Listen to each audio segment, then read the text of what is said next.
Hello, and welcome to Traverse. My name is Franziska Airy. I'm a theatre and opera director talking to you from the RAM Theatre in Budapest, Hungary. Every week, I'll be talking to different industry professionals from all over the world about their careers, the shifts and adjustments they had to make during this pandemic, and their hopes and dreams for the future. This is Traverse. What's next for our industry?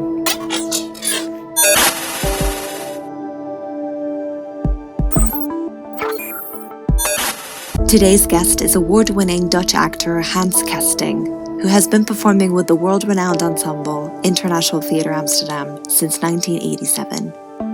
He has performed iconic roles such as Marc Antony in Roman Tragedies and Richard III in Kings of War, and has recently premiered in a monodrama, Who Killed My Father, by Edouard Louis. He often works with director Ivo van Hove, who is the artistic director of ITA and has created pieces with the ensemble that have toured the world and won multiple awards. ITA just recently streamed Oedipus, directed by Robert Icke and featuring Kesting in the title role. We talk about streaming, being part of an ensemble, performing without an audience, and what could be in store for theatre post-pandemic. Hi, Hans. How are you? I'm good. How are you? I'm good, thank you. Where are you at the moment? I'm in the theater where International Theater resides. I'm in one of the public spaces where people can have a drink before or after the show or during.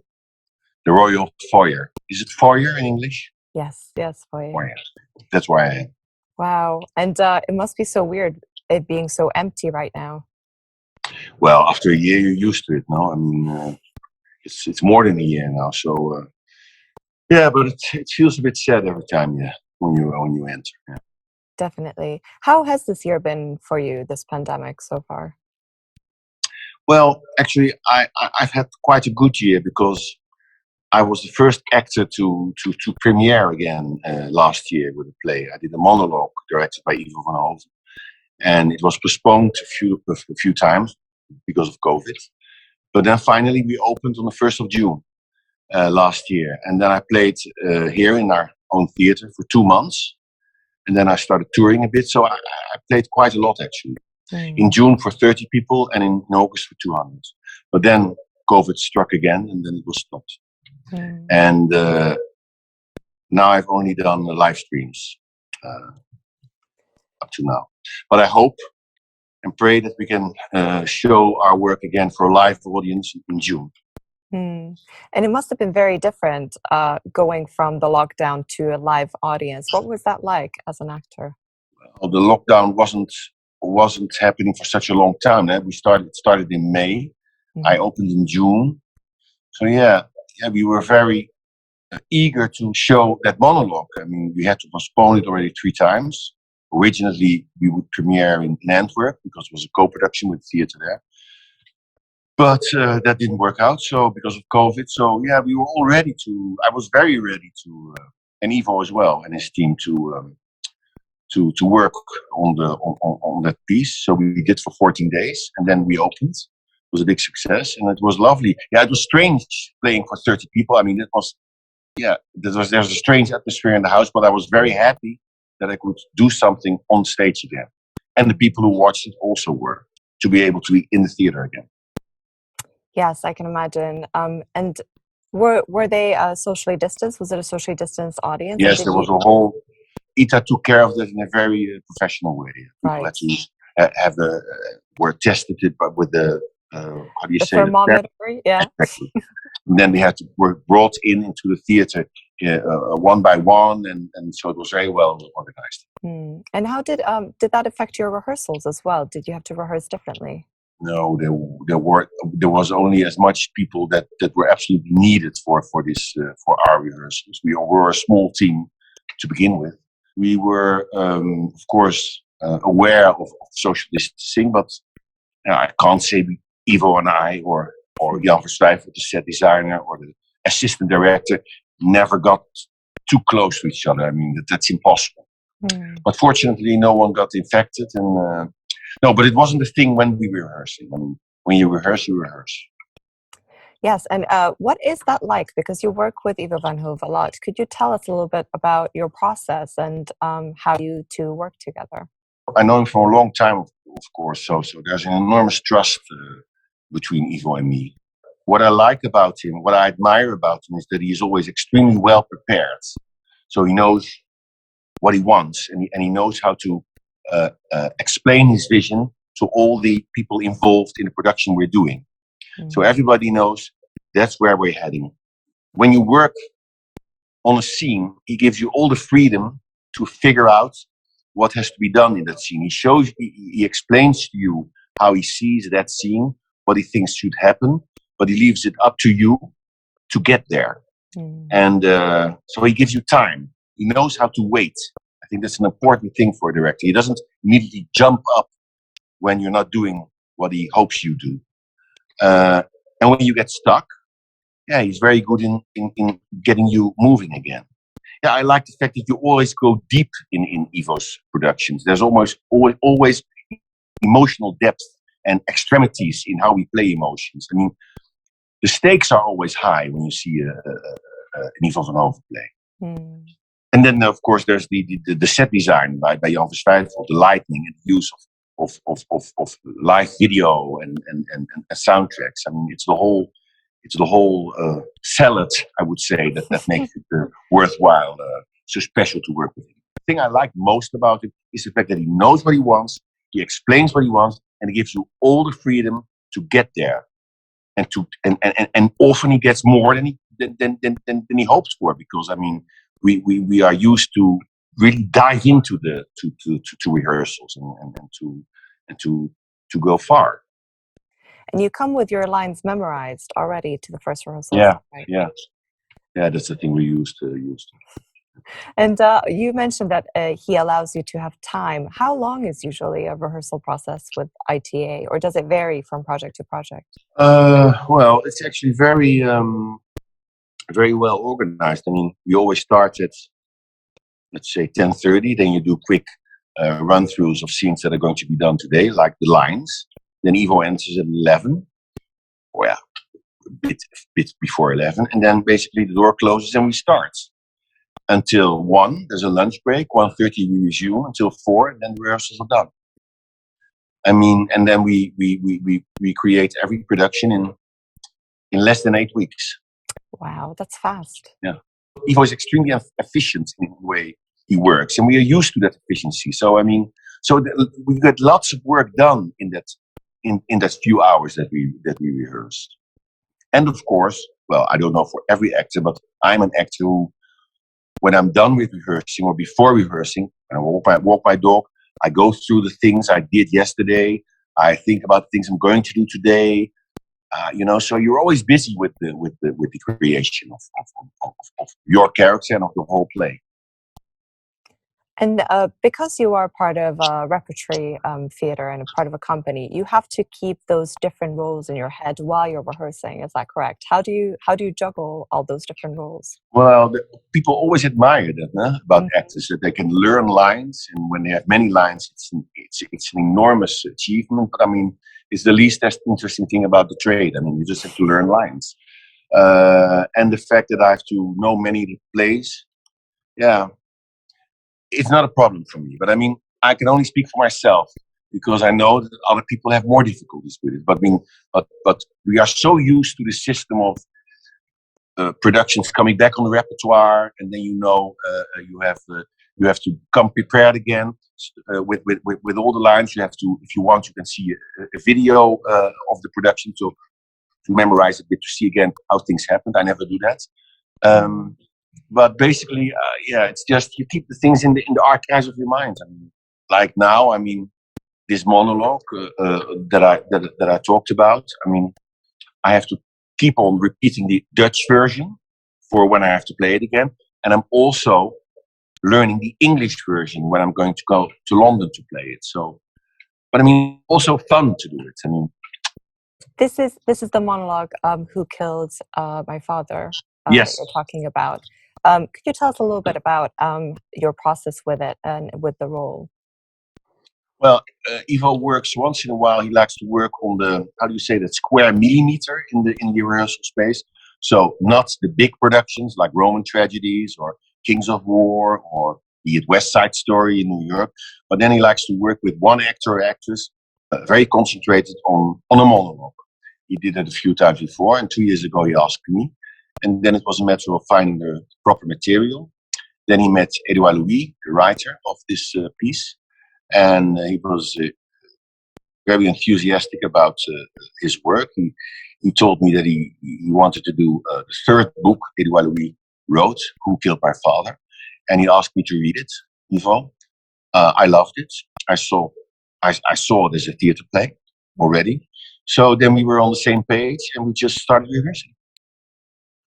And this is just you alone on stage. Is it very different than doing these big ensemble pieces that you're used to? Yeah, it's very different, I must say. There's much more tension involved, I find. I mean, I'm much more nervous every night when I play this monologue because, you're out there by yourself. That's also the fear you have for it, you feel for it is also, a temptation. I mean, it's really exciting to know that the show starts with a doorbell ringing, and then the doors being opened by a technician. And then I wait, I pause a few seconds, and then I walk onto the stage, and then the door is slammed behind me. And then I will be there for an hour and 40 minutes, sometimes 35 minutes. And so you are all there it's only you and the play and the audience. So, I mean, it's rewarding. I mean, there are nights when it's frustrating because sometimes things don't go as well as you would like them to go, and then you can't ventilate your unhappiness, your irritation, whatever, to your colleague because you are there. So you have to always think, okay, this went better yesterday night, but I still have all those bits that are coming. I mean, I can get into the thing again. So it's quite an adventure to play it. To do a monologue, Yeah, and I can imagine that you mentioned you had audience in. Will you ever perform it to just streamed audience? Will you ever be just completely alone? Is there a plan for that? For this monologue, you mean? Yes. Yeah, I already did a live stream for the monologue. Okay, and what was that like? Well, when we live stream, we just played the play the way we would play it when there would be an audience in the room. So we're not adapting it for the screen. Mm-hmm. So I just do what I always do and try to do that at my best. And then there are 5 cameras there that are doing their thing, and the director and Ivo was there. So you basically do a camera rehearsal, and there is the image, how do you call the director, the guy who says to the cameraman how he wants it, and then they follow the rehearsal. And of course, the DOP has already made a shot list in his mind because he has seen already a videotaping of it. So he has seen the videotaping, he has a shot list, there is this camera rehearsal.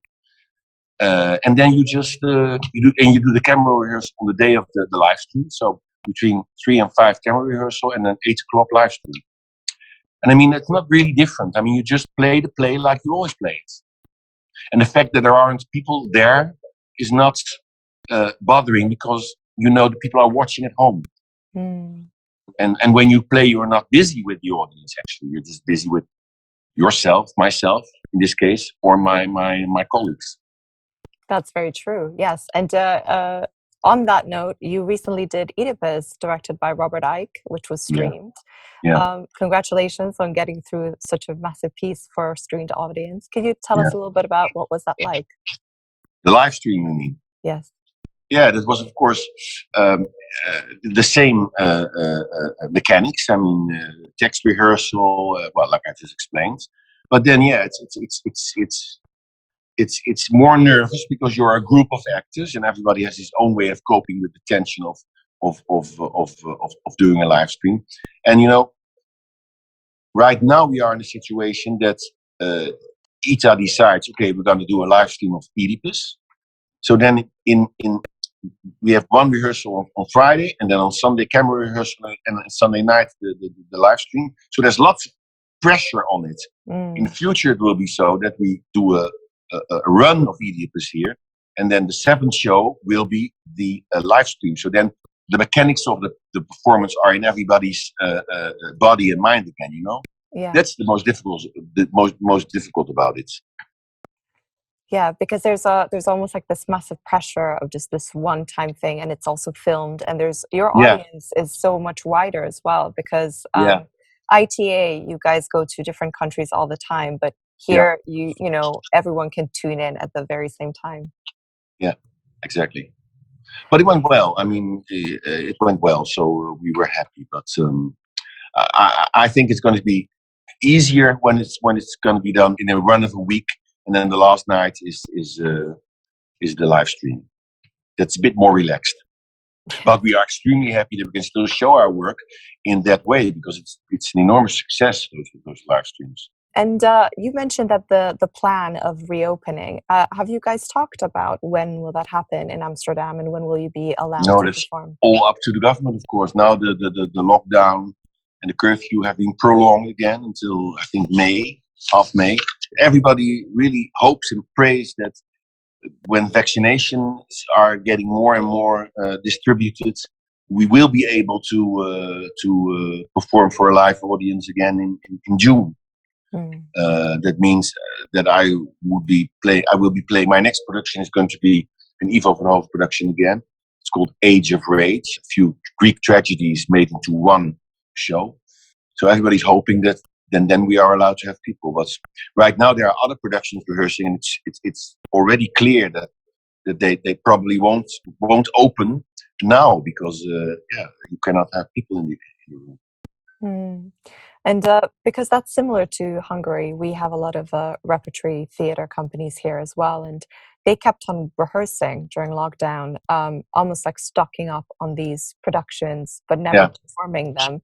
Do you have any productions that you might not be able to perform for a while, or have you talked to your colleagues who never got to perform things that they rehearsed?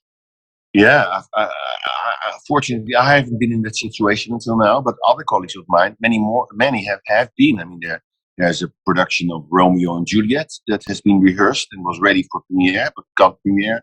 But now there is a production of The Hours being rehearsed. I mean, they're just going to go on, and there's a premiere date, but opening date, but it's highly unlikely that it's going to open, really.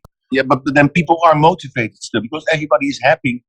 At least people are happy that they can work again, they can rehearse again, that they can be busy with what they like to do most, making good theater.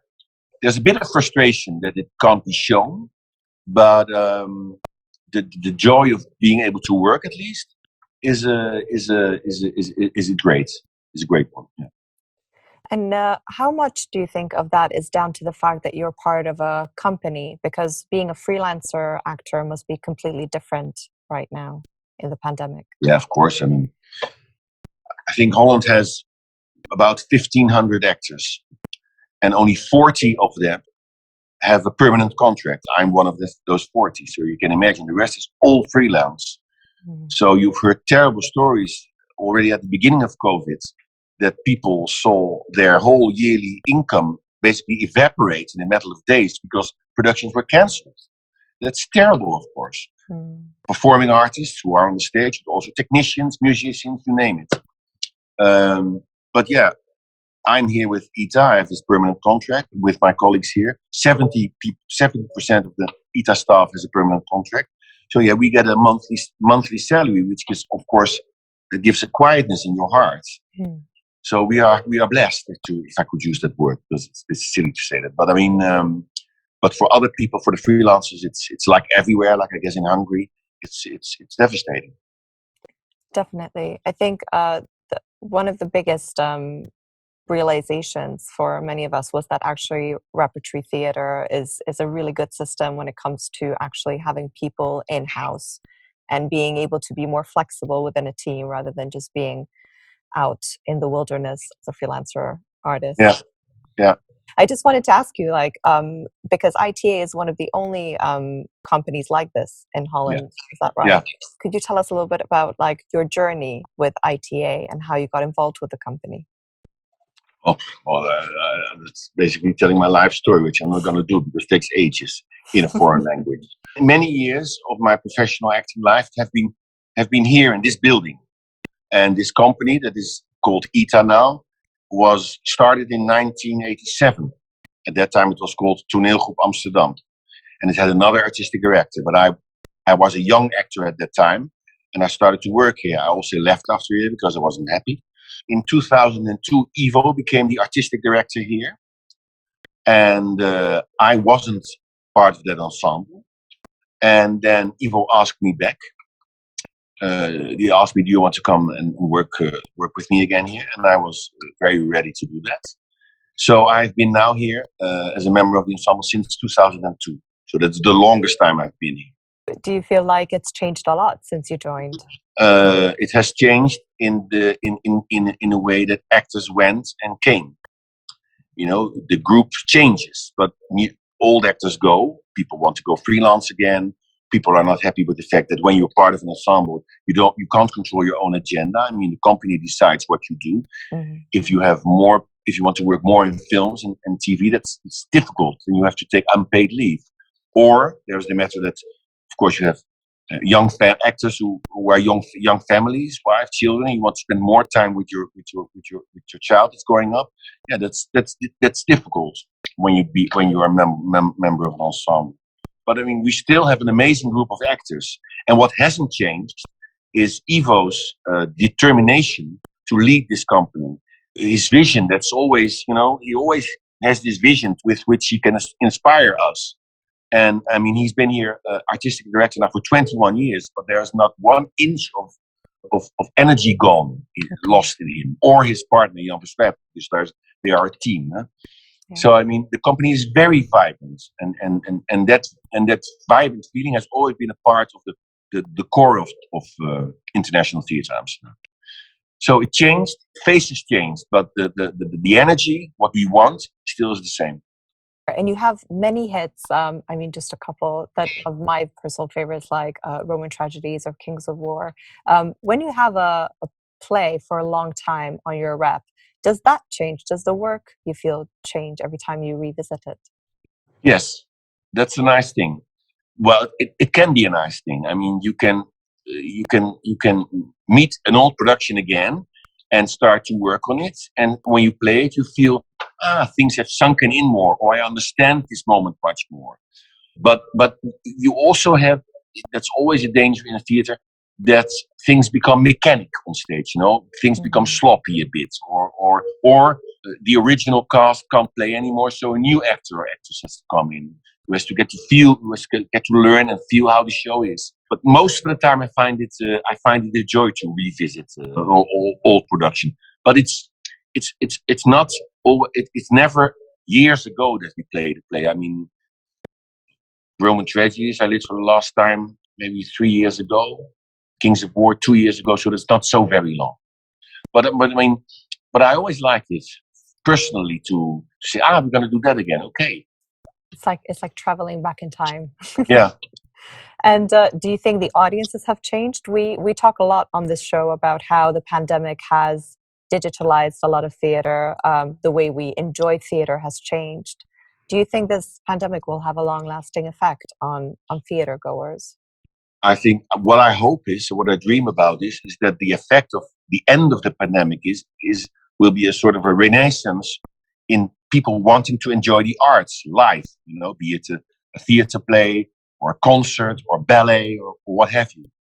So I personally feel there's going to be an enormous energy of people wanting to go into theaters again, to see it. So I think that's a positive thing, although we are in this terrible pandemic. So I don't think the attitude of the audience will change. No. And what I hear with these live streams, people are enormously happy that we're doing these live streams. It works very well. It's not a dull registration of a show. It's very, very well thought of. I mean, the New York Times, no, that's not a small newspaper, wrote in a 5-star review about the live stream of Roman Tragedies, how greatly it was done. So I mean, that means something, no? But you hear that people say, we are so happy to be able to see it, but we can't wait to see you guys live again. And that's, of course, what I can't wait for as well. I mean, you want to play in front of an audience. I mean, I'm so longing to see people walking around in this building. I'm so longing to go abroad again, to visit London, to play in London, because international touring is a big part of our work and of the income of the company. But I mean, that's totally stopped, of course. So both on the audience side and on the actor side, there's an enormous gusto to want to meet each other again here, in our case, or there in Hungary, where I played once. Yes, you played here at the National Theater. I found your production. Really? Was it the opening night, right? It was opening night, yes. Yeah. And it was at the National Theater, as you mentioned. I remember a statue outside. There's a weird boat in front of it as well. It's an odd building, but a boat. Yes, that's true. So I think really the audience is longing to see theater again in the theater. So I don't think people will be traumatized or whatever, or afraid to go into the theater again. But of course it will change. I mean, and that's how it will change in the way of people need to get vaccinated. There are people who don't want to get vaccinated. I mean, are you gonna say no to them? I mean, that's the whole thing that I can even assess in my mind. I mean, that's a problem here, the technicality of it. Yeah, it is a real problem. You don't want to exclude people who decided to get vaccinated. No. Absolutely. You talked about the use of cameras and how it doesn't change your acting, but I think a lot of Ivo van Hove's directions uses cameras already without streaming. Do you feel like that helped you and your ensemble to be used to the busyness that goes around such a technical rehearsal with the cameras? I think it certainly helps, yeah. But I mean, when you rehearse an Ivo van Hove play, there's already an enormous busyness around you. I mean, there's a photographer from day one who takes pictures, the sound designer who tries out music. So there's lots of things going on. But we are used to that. So, but we are all able to maintain the focus on what we're doing at that time. So we are used to that. Well, let's say messy atmosphere. It's not messy, but I mean, there are things happening. So I guess, it also helps with the live streams. Yeah. But I mean, I haven't heard from one colleague who said, I feel so blocked by the camera, or the fact that the camera is there. No, a colleague of mine told me a thing that I found interesting. She said, I'm nervous because the camera, it feels like the camera is a kind of a lie detector. You know, we act the play like we do it always in the theater. You know, it's not adapted to the screen. So and you cannot always be at your top in the theater. There are nights that some moments go less than you would like them to go, but it's still, because it's theater, you are there and I'm here. You get away with it. But now the camera is so close, you are afraid that it's going to be too much of a démasqué. But that's not true. No. And do you feel that with let's take Roman Tragedies as an example, where you play Marc Antony. There's this scene where you deliver that very famous speech. Julius Caesar. It is quite close to you. There's a lot of closeness and intensity. Do you, because you mentioned it doesn't affect the way you act, but surely the proximity requires you to act a tiny bit differently, no? I never think about when I play Marc Antony in that French Romance country scene. Now the camera is coming close. I use the camera to tell my story, but I'm not going to suddenly make it more naturalistic or really. I don't know. I mean, no. The thing about Roman Tragedies is that it's enormously inspiring to play your role and to see an audience member standing here next to you. I mean, it fills you as well because in that monologue, for instance, I sometimes speak very directly to you as an audience member, and then when I look into your eyes and I see it affects you what I say, which happens with people that they are totally into you, it also bounces back to me. It gives me something. I mean, you do it together in a way. The audience and we do it together. I do it together with you. So that's very nice about Roman Tragedies. You know what I mean? I do, yes. There's so much energy going back and forth between the spectators that are next there and of course also the people who are bored, you see. But I mean, fortunately with Roman Tragedies, there are not so many people that you see that are bored. But I mean, I love the tension of that, you know, the danger of it, of having to act Shakespeare in this case with you standing next to me. For those who haven't seen Roman Tragedies, just to catch everyone else up, this production allows audience members to sit anywhere in the auditorium and also join actors on stage. And I remember that being a very visceral feeling as an audience member, almost representing the people of Rome by being on stage. What was that like, not having that audience there for the stream when you did it? I was afraid it would be a hindrance, that it would feel empty. But for the whole production, it wasn't. Because you still had the makeup artists, the technicians, you can all see them the whole time. Then you see in Roman Tragedies, we had one live cameraman and lots of cameras fixed in the decor, in the set. But now we also had the 5 cameras from the live stream crew and an enormous crane. But I mean, you could also see them during the live stream. You could see cameramen walking around. So that was all involved in the show, in the live stream. So and they kind of created an atmosphere of, the people on stage, you know what I mean? It was, I mean, we were not alone there. For me personally, I missed very much the rapport with the audience, because now for the live stream I only played it on camera, and I found that a bit difficult because I like to switch from camera to people and to go. And there are also people behind me in Roman Tragedies. You know, I can go everywhere. I even go into the auditorium. I run back. I can do whatever I want. I mean, it's a free thing. I can do whatever I want. But I missed people there in my monologue. But that's for me personally. Well, we miss you too. I think whenever I see a live stream, I would rather be there. I think you're absolutely right. I think it will be a renaissance because so many people have been hungry for live interaction. Yeah. I really hope people will go back to the theater after this. But there's no doubt about it that they will go. No doubt about it.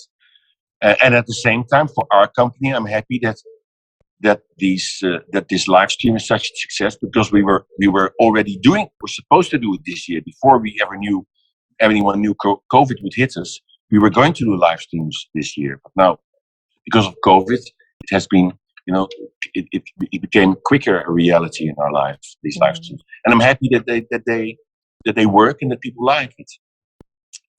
But yeah, nothing beats the live experience of you there and I'm here, and vice versa. I wanted to ask you a little bit about your practice as an actor. Do you have any advice for someone who wants to become an actor? What do you think is the most important thing to keep in mind? The most important thing is that you always keep seeing the fun of acting, that you are feeling the fun of creating whatever difficult thing you have to do, whatever difficult production, whatever difficult director, that you always feel that it's exciting, that it's nice, that it's lovely, that it's inspiring to work. You have to have an enormous stamina as an actor to keep on going, because it's a hard profession. If you go to a theater school, once you graduate, try to get to the spot where you want to be. That's also what I tried, what I went for, and I got there. That also has to do, of course, with talent, a bit of luck as well. But I mean, still, when you get opportunities, you have to prove that you are worthy of getting those opportunities.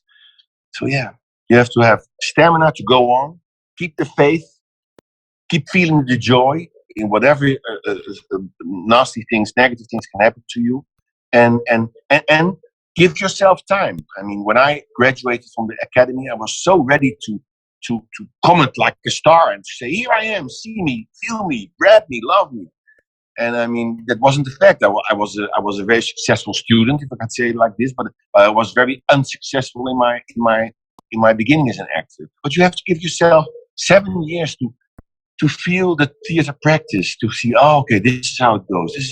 And then you find your way. It's very difficult to give advice, I find. But the pleasure, the joy, the fun of it is very important. And in the thing itself, but that comes with doing it. I think being relaxation, and for an actor is the most important thing.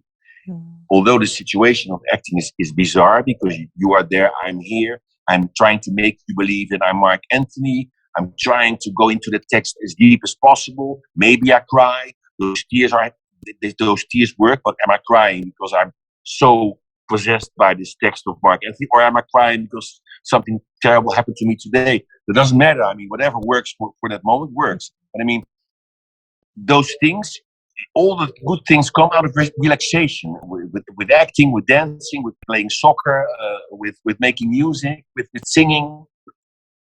There has to be relaxation. Open the senses and being relaxed. How do you achieve relaxation? What are your techniques to achieve that? I have no techniques. It's something that I figure out for myself by acting, and by acting with actors that I admire, that I work well with, to see how they do it. Older actors, but already in the theater academy, I had a teacher who was always stressing that it was so important to be relaxed, to keep thinking, to keep looking, listening, tasting, smelling. Feel your back, feel the surroundings, see the person in front of you whom you're doing it with. Has to do with relaxations. See that you're smiling now. Then I think, oh, she's friendly. I mean, so that's and that you figure it out by doing it. Of course, it's a matter. You have to have talent for acting. Yeah, that's a given. Yeah, you have to get a sense of trust in what you're doing. That you think, well, I'm able to act. You have to work with good directors who help you to be able to act well. You have to meet colleagues with whom you have the click. Or when you don't have a click, to find your way anyway, because it's a good actor. I mean, all those things are true, but in the end, I would say, yeah, relaxation. And that's something I learned through the years. What you're describing, though, what made me think of is that everything you said about the tasting, the experiencing, the being present, just doesn't translate, I think, when you rehearse virtually, because I don't know if you've had any Zoom rehearsals or virtual rehearsals, but no, never. I couldn't do that. No, yeah. I find it not. I mean, I know that has been done during Romeo and Juliet because it was there was one moment, there was a few moments that the people. And I mean, Zoom rehearsals are come in handy when you do have to do text rehearsals, or maybe you discuss the process or the way it's going, or if it's prior to the start of rehearsals, you talk about when a director writes his own play, what should be in it according to you, whatever. But the actual work, the actual acting, no, that's impossible. I think I wouldn't want to do that. No. I feel you. I'm directing something on Zoom right now, and it's exhausting. Just trying to throw that energy onto the screen and hoping that it kind of comes back to you is But are you directing one person or a few persons? 2 people. So they are doing the thing. They are rehearsing in front of the camera for you. Yes, but separately in separate places. So we're all separate. But that's undoable. I mean, isn't that frustrating? It is very challenging to find the liveness in it. Like what I started doing is I started playing around with their phones and moving the cameras around to show the audience that what they're seeing, because we're performing it on Wednesday on Zoom, is actually happening live. And it's been very challenging to translate that. But I agree with you. It's not the same as being in person and actually being able to have that proximity. In this specific play, you make use of the fact that you have to rehearse on Zoom. I mean, it's part of the show then, of course. Yes, it wasn't written that way, but now Okay, but that's because I'm so interested in what you said about that it has to be in person. How do you imagine the future of theater if we zoom ahead to 20 years from now? Do you see it changing or technology changing the way we make theater?